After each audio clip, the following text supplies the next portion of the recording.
Hi everyone, Eugene Sachs here with another review from GameCritics.com. I didn't have a lot of experience with the classic PC style of RPGs like Baldur's Gate or the original Fallout titles, only their more modern and console-friendly counterparts. One immediate difference I noticed was that I was able to go through console RPGs more like a checklist than actual role-playing. I could start with things that come easy to the character I created, then buy or grind up stats to be able to do the quest I couldn't initially handle. There were rarely limits, which come with both good and bad. While I admit that getting used to PC sensibilities can sometimes be annoying, Space Wreck makes limitations meaningful while also making the feeling of overcoming them enjoyable.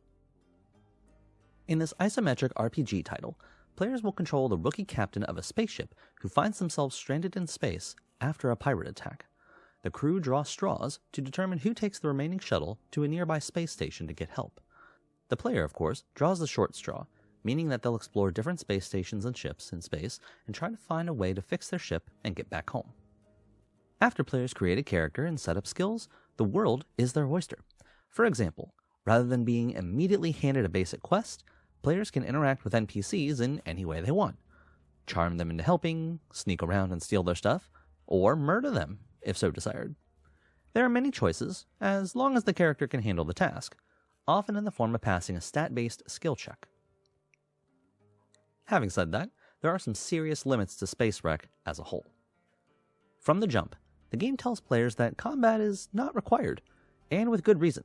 Even as a bulky character, there were instances where a single blow would kill me. It wasn't often, but it was enough to make me reconsider my habit of brute forcing my way through things. On the other hand, my character wasn't the greatest at speaking, which means that there were some conversations and choices I missed out on because I failed a skill check and couldn't initiate a chat. While these things were a bit on the brutal side to me, I quickly started to appreciate those limits and actually started to roleplay my character.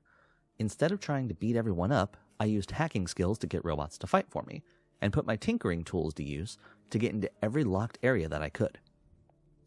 In one section, I landed on a wrecked ship that housed a colony of people. The colony was dying, and it was only a matter of time before the aging people would no longer be around. When I went to leave, the security chief in charge was going to force me to stay in the colony in an effort to revitalize it. I couldn't fight them to get my stuff back, and I couldn't steal it back, so I had to get creative.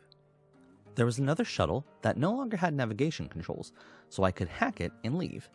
Or I could hack the life support system to knock out everyone and take my stuff back then, if I could find a spacesuit. This one small example shows how role-playing branches out to every other portion of the story, leading to different outcomes and affecting everything going forward. Something else I appreciated is how streamlined Space Wreck is.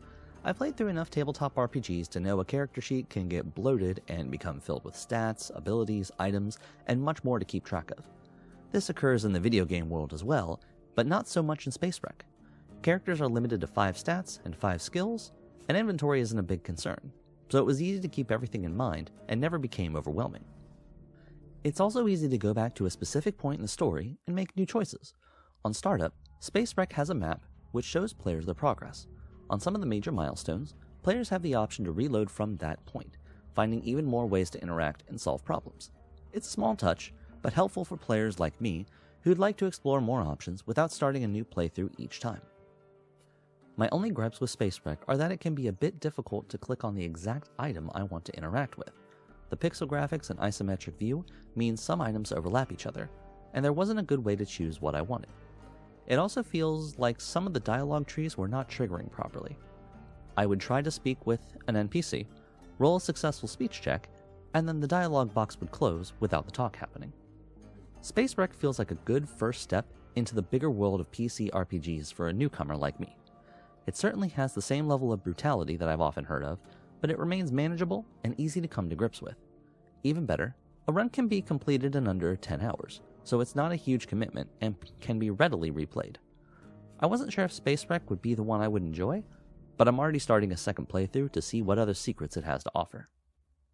For me, Space Wreck gets an 8 out of 10.